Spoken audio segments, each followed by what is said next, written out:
কথা হচ্ছিল টায়ারের রং কালো হয় কেন। টায়ারের মূল কাঁচামাল অর্থাৎ ল্যাটেক্স বা রাবারের রং হয় সাদা। 1895 সালে টায়ার যখন প্রথম তৈরি করা হয়েছিল তখন কিন্তু এর রং সাদাই ছিল।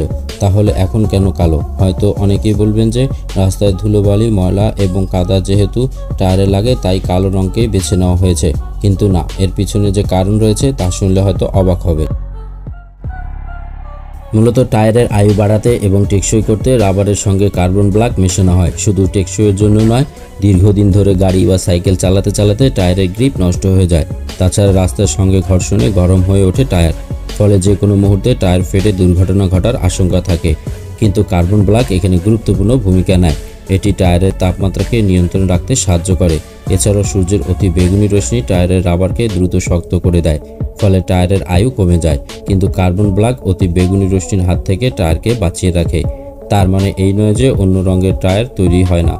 তবে টেকসইয়ের দিকটি বিচার করে টায়ারের রং কালো করে প্রস্তুতকারী সংস্থাগুলি। তবে কালো রঙের টায়ারই বেশি তৈরি করা হয়।